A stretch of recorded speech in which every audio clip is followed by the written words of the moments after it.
When I saw this happening, everything in my heart said I needed to do something about it, but I didn't. He appeared every day at the same time. He was poorly dressed, bent with age, but probably not as old as he looked. He carried a Tahitian woven basket of personal items on his arm. I would see him out of the corner of my eye as I sat bent over my desk.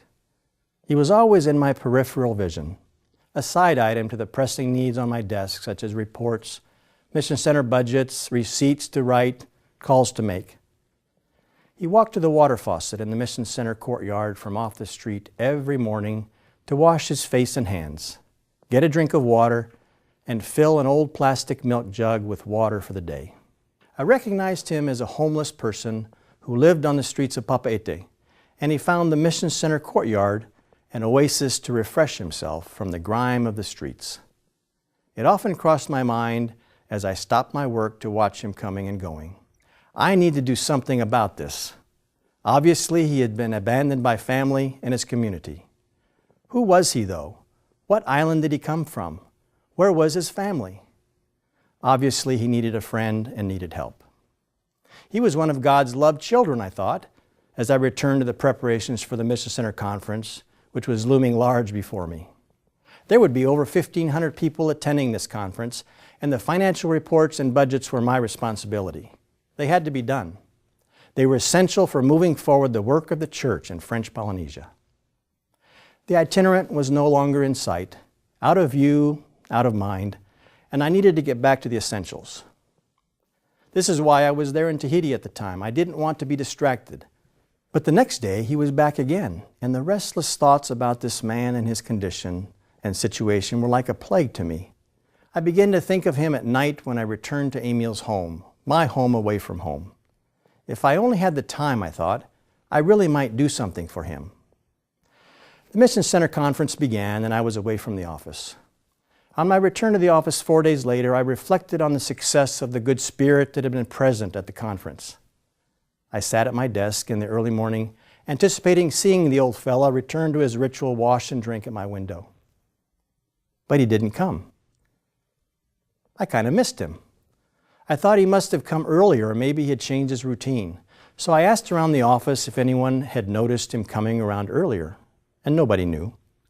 I finally inquired of Mareva, the Mission Center president, and she told me that she had read in the newspaper during the conference that they had found this old, well-known homeless man dead on the street just a few blocks from the office. I felt this unbelievable pain at my heart. I was too late. He would never visit that water faucet again. I had passed by the beckoning ministry of this child of God. I am sure he will not pass my way again. I had had my chances. I could have taken a few minutes to go out and say something to him, to welcome him to our faucet, to express to him his worth, our love, God's love for him, some hope for the future. And I had done nothing. No word of kindness, no listening ear, no invitation to breakfast or invitation to fellowship, or even an offer of maybe a small job around the Mission Center office to earn some income. The scriptural question blazed in my soul. Lord, when did we see you hungry or thirsty or a stranger or needing clothes or sick or in prison and did not help you? It was one of the truest and profoundest teaching moments of my life. Persons come first, and I had missed my chance. My inner voice said, I must seize the moment when the opportunity presents itself to give of myself to express God's love and to be an expression of that love to everyone I meet. This should have been my response as a generous disciple. Yes, I stand judged by my lack of response. But despite my inaction and lack of initiative to show compassion at that moment, I felt God's grace and His hand of forgiveness outstretched to me. There will be other moments, other persons, other places where you will see me. His Spirit moves me even now, urging me to respond to this invitation. Every day, each of us has an opportunity to express our commitment to the mission initiatives of the church. Every Sunday, you and I can make a difference as a disciple of the Lord Jesus Christ in giving generously to the ministry of our local congregation and the world church family of nations and people. Let us not allow the moment to pass us by where we might express God's love and compassion to man, woman, or child. The text of hymn number 423 speaks to me of what my response will be.